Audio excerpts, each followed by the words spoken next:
जो अब 2025 में इसको सेट करना है, ठीक है। पहला क्वेश्चन है अनसीन पैसेज। इसमें सिंपल 5 क्वेश्चन आएंगे। Question number 1, question number 2, question number 3, question number 4, question number 5। इसके 3 पार्ट आएंगे, 1, 2, 3। ये क्वेश्चन 3 मार्क्स में आएगा, ये भी क्वेश्चन 3 में आएगा, ये भी 3 में, ये भी 3। टोटल मार्क्स जो हो जाएंगे वो हो जाएंगे 12 मार्क्स। अगर आप इसे सही तरीके से अटेम्प्ट करके आओगे तो 10 तो मिलेंगे ही मिलेंगे। हम समझते हैं कि पहला जो क्वेश्चन है 2 से 3 लाइन में ही लिखना, इससे ज्यादा नहीं लिखना है। अनसीन पैसेज को हमेशा 2 से 3 लाइन में ही लास्ट लिखना चाहिए, इससे ज्यादा नहीं लिखना चाहिए। समझ रहे हो? ये 11th के लिए भी है और 12th के लिए भी है। दूसरा क्वेश्चन भी ऐसा ही है, तीसरा भी ऐसा ही है, फोर्थ भी ऐसा है, ठीक है। 1 2 3 4 सब एक ही नंबर। मतलब 2 से 3 लाइन में लिखना, ज्यादा से ज्यादा 3 लाइन लास्ट है, 1 से 3 लाइन के अंदर हम इसको लिख सकते हैं, ठीक है। अगर आंसर आपको लग रहा है क्लास में आ रहा तो आप उसे लिख सकते हैं क्लास में, ठीक है। तो ये हो गए 4 क्वेश्चन। याद रखना, अंडरलाइन का ध्यान रखना, इंपॉर्टेंट वर्ड पर अंडरलाइन करना है। दूसरा इन्वर्टेड कॉमा पर ध्यान रखना, और तीसरा राइटिंग का ध्यान रखना। राइटिंग अगर अच्छी है, अंडरलाइन किया हुआ है, इन्वर्टेड कॉमा दिया हुआ है, तो 3 नंबर के 4 क्वेश्चन बाहर है तो यही हो गए। अगर तुम अटेम्प्ट करके आए हो तो 12 तो नहीं मिलेंगे, मान लो अगर थोड़ा बहुत गलत है 10 तो मिलेंगे, लेकिन अगर सही तरीके से अटेम्प्ट करके आए हो तो 12 में 12 ही मिलेंगे, इसमें गलती नहीं होती कुछ भी। समझ लो? तो ये 4 क्वेश्चन है, ये तो पक्का ही है, ये हमारे पैसेंजर का उस मिलने हैं। अब बात रही इनकी, भाई इसमें आ जाता कई बार अपोजिट नंबर बताओ, या सिनोनियम बताओ, या एंटोनियम बताओ, या होमोपोस बताओ। कभी कभार ऐसा होता है कि क्वेश्चन नहीं आता, लेकिन ये 1 वर्ड में होता है। किसमें होता है? 1 वर्ड में होता है। आपको आए ना आए, आपको अटेम्प्ट करके आना। 1 वर्ड का मतलब है एक शब्द में इसका उत्तर देना। ऐसा नहीं है कि 2 पेज भर के आ रहे हो, फिर गलती कर रहे हो, मतलब ही नहीं है ना, फिर कहोगे कॉपी करके आए हो। तो मेरा कहने का मतलब है ये 1 वर्ड में आंसर होता है इसका, 1 वर्ड में। इसमें 1 वर्ड में करके आए, ठीक है, नहीं तो कोई बात नहीं, ठीक है। हो सकता है एक आध ठीक हो जाए तो 10 पे होगा, 11 हो जाएगा, 15 नंबर में। दूसरा क्वेश्चन इसी प्रकार से है। दूसरा जो क्वेश्चन है वो है आर्टिकल। 10 नंबर में आर्टिकल आएगा, 10 नंबर में आर्टिकल आएगा। अब देखो, एक तो आप ऐसे सीधे लिखा है तब भी 6 नंबर मिल जाएंगे, 5 नंबर मिल जाएंगे। ये हो गए अटेम्प्ट के मार्क्स, सही तरीके से अटेम्प्ट करके आए, उसका रिलेटेड लिखा है, 5 से 6 नंबर मिलने ही मिलने, ठीक है। लेकिन अगर सही तरीके से 10 में 10 लेके आने हैं सही तरीके से, तो उसका एक फॉर्मेट है। पहली हेडिंग आपको लिखनी है इंट्रोडक्शन। किसी भी टॉपिक को लिखते समय उसका इंट्रोडक्शन जरूरी है, समझ रहे हैं? उसका इंट्रोडक्शन जरूर है कि हमें भाई इस तरीके से हम इसको लिख रहे हैं, तो ये हो गया हमारा इंट्रोडक्शन, पहली हेडिंग। और लास्ट हेडिंग जो है ना, इससे लास्ट बोलेंगे, लास्ट हेडिंग जो है वो है कंक्लूजन। क्या है? हर एक चीज में कंक्लूजन है। कंक्लूजन का मतलब है निष्कर्ष। क्या है? निष्कर्ष हर एक चीज में है। ऐसा नहीं है कि मैं कहूं कि ऐसे है कि वैसे है, सिंपल भाषा में है, कंक्लूजन होता है सब में, डिस्कशन में होता है, तो आपको लिख के ही आना। और बीच वाली हेडिंग जितनी भी है, मतलब 2 से 3 हेडिंग बीच में रखनी है, जैसे टाइप ऑफ हो गए, या कॉज ऑफ हो गए, कारण समझ लो, या फिर एडवांटेज समझ लो, डिसएडवांटेज समझ लो, 4-5 चीजें ये मिलती जुलती, तो ये भी आपको लिखनी है। मतलब 10 में से 7-8 तो नॉर्मली मिल जाएंगे एज सही तरीके से फॉर्मेट को अटेम्प्ट करने के। लेकिन अगर तुम इसको करके आते हो सही तरीके से तो 10 में 10 भी मिलेंगे। यहाँ पर राइटिंग कट के मार्क्स नहीं कटेंगे आपको, आप सही तरीके से लिखा है, आप सही तरीके से लिखा है, राइटिंग अच्छी है, इंट्रोडक्शन अच्छा है, कंक्लूजन अच्छा, सब कुछ अच्छा लिखा है, तो आपको मार्क्स मिलेंगे डेफिनेटली। 5 से 6 पैरा में आप इसको लिखोगे, 5 से 6 पैरा, ज्यादा नहीं, मात्र 5 से 6 पैरा। 5 पैरा बहुत है ना। पहला है पैराग्राफ इंट्रोडक्शन है, लास्ट पैराग्राफ जो वो कंक्लूजन है। ये तो क्लियर है। बीच वाले में आप कुछ लिखते हैं, कॉज ऑफ मतलब कारण, मतलब किस चीज के कारण, जैसे पॉल्यूशन का कारण क्या है, पॉपुलेशन का कारण क्या, ये हर एक चीज है। कभी आप स्पीच वगैरह दोगे ना, उसको भी ध्यान रखा करो। और लास्ट चीज कि जैसे एडवांटेज हो गई, डिसएडवांटेज हो गई, ये भी आप लिख सकते हैं। किस चीज का एडवांटेज भी है, डिसएडवांटेज भी है। एडवांटेज क्या है इसका? पॉल्यूशन है, पॉल्यूशन का एडवांटेज क्या भाई, हमें बीमारी हो जाती है, ये डिसएडवांटेज नहीं है ना। तो कॉज क्या है, हम कहीं फेंक देते हैं कूड़ा वगैरह, ये कॉज है। कॉज मतलब कारण, समझ गए बात? तो ये है क्वेश्चन नंबर 2। तीसरा क्वेश्चन हो गया लेटर। क्या हो गया तीसरा क्वेश्चन? लेटर। हम समझते हैं कि भाई लेटर का जो फॉर्मेट है वो क्या है, रोक दो। क्वेश्चन नंबर 3 है लेटर। सर लेटर की बात ऐसी है कि लेटर को फॉर्मेट को समझो। लेटर का फॉर्मेट क्या है? लेटर बेसिकली दो प्रकार के होते हैं, एक होता है फॉर्मल लेटर और दूसरा होता है इनफॉर्मल लेटर। ठीक है, ये बेसिकली दो प्रकार के होते हैं। फॉर्मल लेटर जो है बेसिकली होता है कि हम ऑफिशियल लेटर्स की जो बात करते हैं, which all are related to official letter, that is called formal letter. Which all are related to friendly letter और family letter, relatives letter, these are called informal. आई बात है में मतलब जो फैमिली से रिलेटेड होते हैं या फ्रेंड को हम लिखते हैं लेटर, तो उसमें कोई तरीका नहीं होता, नॉर्मली लिख देते हैं ऐसे, तो वो इनफॉर्मल हो जाता है। इनफॉर्मल का मतलब ऐसे लिख दिया, फॉर्मल का मतलब है सही तरीके से लिखना। बस समझ आइए आपको। ठीक है, तो मैं आपको इसका डायरेक्ट फॉर्मेट बताता हूं। इसका फॉर्मेट क्या है? Format letter. सबसे पहले आता है इसमें address of the sender.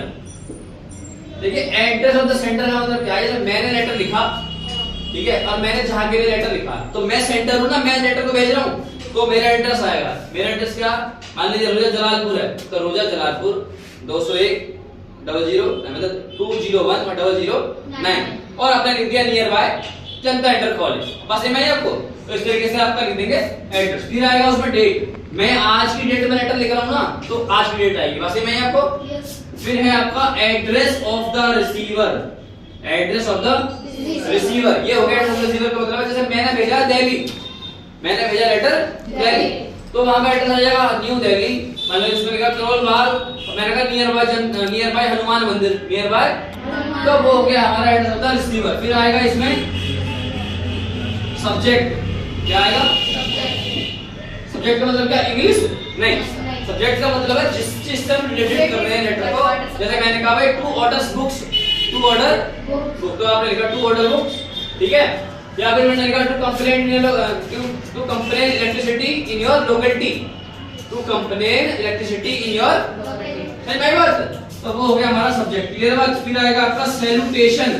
Sir salutation का मतलब है डियर सर या डियर मैम, डियर सर या फिर डियर मैम। अगर आपको क्लियर है कि वो जेंट्स हैं या नहीं क्लियर है कि वो जेंट्स हैं, तब भी आप जेंट्स लिखेंगे। लेकिन अगर उसमें दे रखा है मैसेज, किसी मैडम का नाम दे रखा है, तब आप लिखेंगे डियर। बस मैंने मिसेस बिजलानी को लेटर लिखा, मिसेस बिजलानी को मैंने लेटर लिखा, तो उसमें क्या आएगा? डियर मैम आएगा। बस मैं आपको तो वहां पर आएगा सैल्यूटेशन में डियर मैम। अगर क्लियर है तो फिर क्या आएगा उसमें? Dear ma'am. और क्लियर नहीं है तो क्या आएगा? Dear sir. बस मैं आपको। फिर है बॉडी ऑफ द लेटर। क्या है? Body of the letter. फिर क्या है? सब्सक्रिप्शन। अब सब्सक्रिप्शन का मतलब क्या है? Simple as your obediently, your sincerely, your truly और योर फेथफुली। ऐसा नहीं है कि आपको यही काम आएगा ये लेटर, ये जिंदगी भर काम आएंगे लेटर। जॉब में जाता हो बोलता है मेल कर दो, वही लेटर के रूप में काम करता है। समझ में आई बात? आपको मेल लिखना, ईमेल लिखना, लेटर लिखना आना ही चाहिए। समझ रहे हो? कहीं भी आप ऑफिस में जॉब करेंगे तो वहां आपको काम आता है। कहीं भी आपको छुट्टी से लिखना नहीं पड़ता कि प्रार्थना पत्र लिखो, है ना, छुट्टी के लिए पत्र लिखो, लिखना पड़ता है ना। तो लेटर आपको लिखनी आनी चाहिए, बेसिकली ये बहुत जरूरी है जीवन में। ये हो गया सब्सक्रिप्शन। फिर हो गया आपका नाम। अगर क्वेश्चन पेपर में आया है यू आर अंकित और स्लैश लगा के अंकिता, तो लड़के अपना नाम अंकित लिखेंगे और लड़कियां अपना नाम अंकिता लिखेंगी। क्लियर है? ऐसा नहीं है कि कुछ भी नाम लिख दोगे, एक्सवाइजेड लिख के आगे फिर भी लिखोगे आप। जब क्लियर है कि अंकित और अंकिता है तो लड़के अंकित लिखेंगे, लड़कियां सही में। यही बात, तो यहाँ पर आपका नाम हो जाता है। ठीक है भाई, रख कर दूं।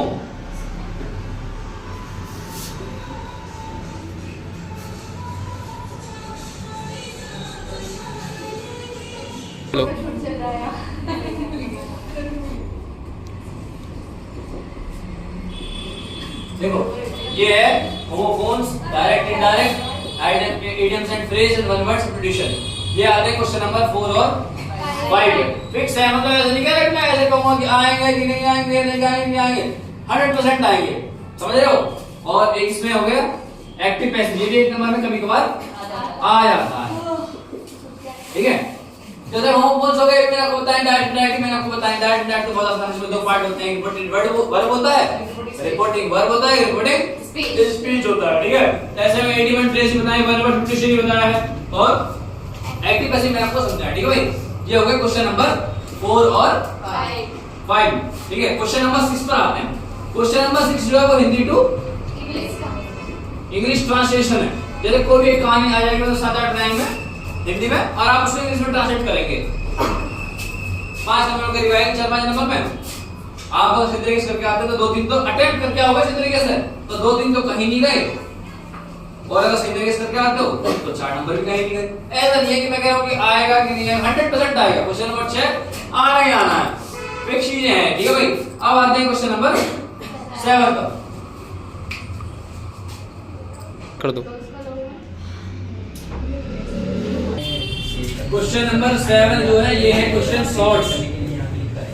2 क्वेश्चन अटेम्प्ट करने हैं, लेकिन इस तरीके से करने से ए आ गया, एक ही क्वेश्चन आ गया, फिर और लिख के फिर एक क्वेश्चन आ जाएगा, इन दोनों में से कोई एक करना है। ठीक है, बी आ गया, फिर एक क्वेश्चन आ गया, फिर और लिखाएगा, फिर ऐसे आएगा, फिर इन दोनों में से कोई एक करना, या तो इस तरीके से आएगा या फिर ऐसे आएगा कि 7 के ए बी सी 3 क्वेश्चन आएंगे, 3 में से कोई 2 करने।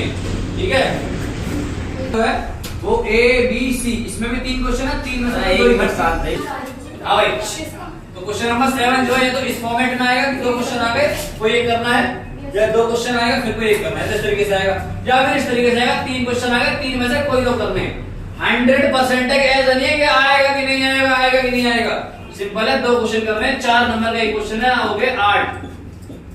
सही तरीके से अटेम्प्ट करके आओगे तो 8 के 8 मिलेंगे। तरीके से 30 से 40 वर्ड में उत्तर देना है। ऐसा नहीं है कि 60-60 वर्ड में उत्तर देकर आ रहे हो, 6-6 लाइन में लिख के आ रहे हो। सिंपल है, 3 से 4 लाइन लास्ट उत्तर देना चाहिए, ज्यादा नहीं देना चाहिए। आप बात समझ आ रही है आपको? एक बात फिर समझो, शॉर्ट क्वेश्चन है, क्वेश्चन नंबर 7 है, 7 है, 3 से 4 लाइन ज्यादा लिखना चाहिए, उससे ज्यादा नहीं लिखना चाहिए। ठीक है, ज्यादा नहीं लिखना है, बस ये है कि जो इंपोर्टेंट नोट्स है उसमें लिखना है, बस सिंपल भाषा में। और जो इंपोर्टेंट वर्ड है उस पर अंडरलाइन कर दो, इन्वर्टेड कॉमा दे दो, इनका भी बहुत ध्यान रखना। 100% है कि 4 में 4 ही मिलेंगे। पिछली बार बच्चों को बताया गया 97 तक आए इनके, 97 तक, 95 तक भी आए। ऐसा नहीं मैं कह रहा हूं कि आएंगे कि नहीं आएंगे, 100% आए हैं। पिछले मेरा एक रिजल्ट गया है तो अच्छा गया है, समझ लो। तो ये हवाई में तो क्या नहीं होगा भाई। क्वेश्चन नंबर 7 जो होगा 3 क्वेश्चन ऐसे गया। ठीक है, फिर हम करते हैं क्वेश्चन नंबर 8। क्वेश्चन नंबर 8 में क्या कह रहा है, 2 लॉन्ग क्वेश्चन आएंगे करने के लिए, समझ लो। ये फ्लेमिंगो को बता रहा हूं मैं आपको, 7 और 8 जो है किसके, फ्लेमिंगो के। तो इसमें भी 2 क्वेश्चन आएंगे, क्वेश्चन नंबर 1 और क्वेश्चन नंबर 2, और लिख के आएगा, लिख देगा एनीवन चूज। अगर और नहीं लिखा है तो क्या कह देगा, 2 क्वेश्चन लिखाएगा, लिख देगा एनीवन। कोई एक क्वेश्चन करो, सिंपल भाषा में ये आ गया, इसको 60 से 80 वर्ड में, इट मींस 60 to 80 वर्ड्स में इसको करना है आपको। ऐसा नहीं कह रहा कि मैं कह रहा हूं भाई।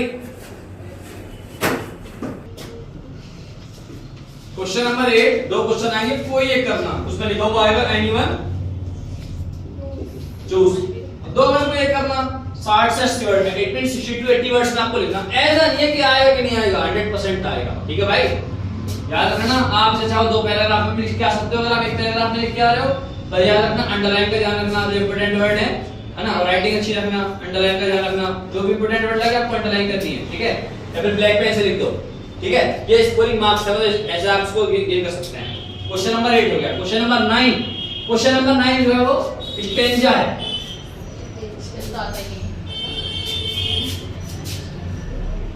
9 क्वेश्चन नंबर 9 जो है वो क्या है, स्टेंजा है।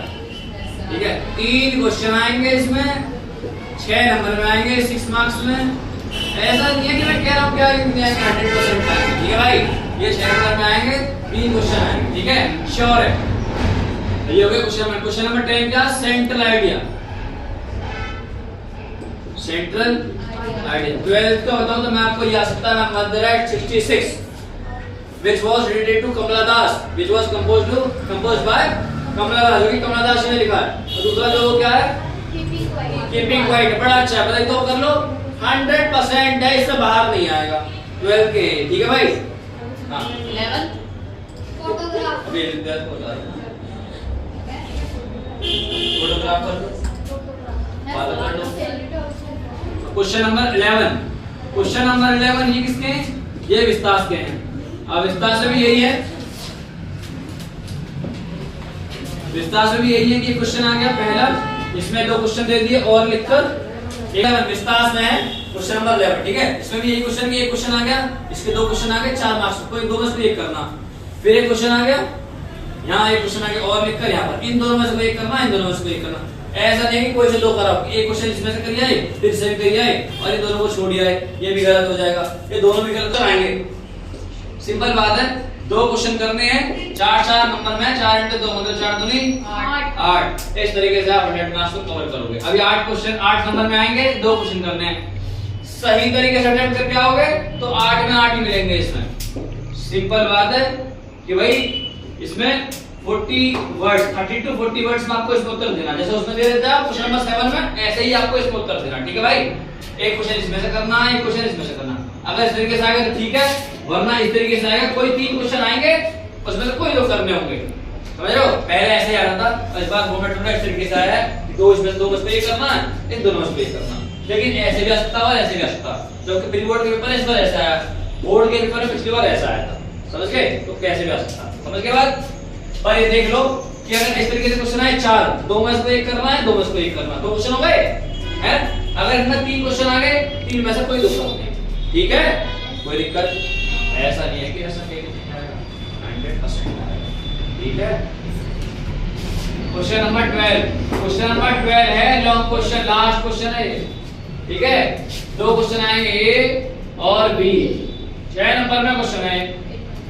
क्वेश्चन नंबर 8 और क्वेश्चन नंबर 12 ये लॉन्ग क्वेश्चन है, ठीक है। क्वेश्चन नंबर 7 एक क्वेश्चन इसमें से करना है और एक क्वेश्चन इसमें से करना।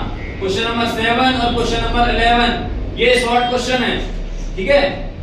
7 और 11 इसमें से कोई दो 7 में से करने हैं, दो कोई 11 में से करने हैं, ठीक है। 8 4 नंबर के 8 नंबर के ये हो गए और 8 नंबर के ये हो गए, क्लियर है बात। क्वेश्चन नंबर 8 और 12 6 नंबर में ये आएगा, 6 नंबर में ये आएगा, ये भी क्लियर है, कोई डाउट इसमें, कोई डाउट नहीं है, ठीक है। इसी तरीके से क्वेश्चन नंबर 8 के बाद फिर क्वेश्चन नंबर 9 स्टैंजा है जो 6 मार्क्स में है, और क्वेश्चन नंबर 10 जो है वो कितने नंबर में है, क्वेश्चन नंबर 10 कितने में, ये क्या स्टैंजा 4, ये तो स्टैंजा होगा 6 मार्क्स में, 6 मार्क्स में। ये सेंट्रल आइडिया, ये कितने में, 4 मार्क्स में। याद रखना सेंट्रल आइडिया लिखते समय, स्टैंजा अटेम्प्ट करते समय जिस भी चीज का स्टैंजा है, जिस भी चैप्टर का स्टैंजा है, चैप्टर का नाम डालो और उसके पॉइंट डालो। पॉइंट स्टैंजा में और सेंट्रल आइडिया में पॉइंट होते हैं, चैप्टर में इसमें ऑथर होंगे और चैप्टर का नाम। जैसे मैंने कहा भाई लास्ट लेसन का आ गया, तो लास्ट लेसन चैप्टर नंबर 1 है, पहले डालो चैप्टर नंबर 1 लास्ट लेसन, फिर किसने लिखा है वो, एल्फोंस डॉटेड ने लिखा है वो, दैट्स ऑल, बस क्लियर है। आप लिख दो author name is Alphonse Daudet, clear है बात। दूसरा चैप्टर है लॉस्ट स्प्रिंग, उसमें क्या है, पहले चैप्टर का नाम लिखो लॉस्ट स्प्रिंग। अगर मुकेश वाली कहानी आ गई, साहिबा वाली कहानी आ गई, साहिबा वाली कहानी क्या, सिंपल बात आपको पता होगी, जो मैं आपको पढ़ाई है उसमें क्या लिखोगे आप, एनी जंग में लिखा हो, किसने लिखा, एनी जंग में, मतलब बहुत तरीके से आप अटेम्प्ट कर पाओगे। ऐसा नहीं है कि आएगा कि नहीं आएगा, 100% इस तरीके से पेपर आएगा, ठीक है। एक बार फिर कवर करते हैं question number 1, question number 2, question number 3, 4, 5, 6, 7, 8, 9, 10, 11, 10 के बाद यहाँ कवर कर लेते हैं 11 और 12, ठीक है। पहला क्वेश्चन हो गया अनसीन पैसेज, पहला क्वेश्चन क्या है, अनसीन पैसेज। दूसरा है आर्टिकल, दूसरा क्या है, आर्टिकल। तीसरा है लेटर। फोर्थ और फिफ्थ है इसमें ग्रामर सेक्शन हो जाएगा, क्या हो जाएगा, ग्रामर सेक्शन। ये हो जाएगा Hindi to English. Question number 6 Hindi लिखी आएगी, इंग्लिश में ट्रांसलेट करना है। क्वेश्चन नंबर 4 और 5 में होमोफोन, सिनोनियम, एंटोनियम, ये सारी चीजें होंगी, समझ गए, डायरेक्ट, इनडायरेक्ट, एक्टिव, पैसिव, सारी चीजें क्वेश्चन नंबर 4 और 5 में। क्वेश्चन नंबर 7 में फ्लेमिंगो का शॉर्ट क्वेश्चन, क्वेश्चन नंबर 8 में फ्लेमिंगो के लॉन्ग क्वेश्चन, क्वेश्चन नंबर 9 में स्टेंजा, क्वेश्चन नंबर 10 में सेंट्रल आइडिया, और क्वेश्चन नंबर 11 में क्वेश्चन नंबर 11 में विस्तार में शॉर्ट क्वेश्चन, और क्वेश्चन नंबर 12 में विस्तार के लॉन्ग। क्लियर हो गया बात, कोई डाउट, कोई डाउट नहीं है। गो बैठ जाओ, बैठ जाओ।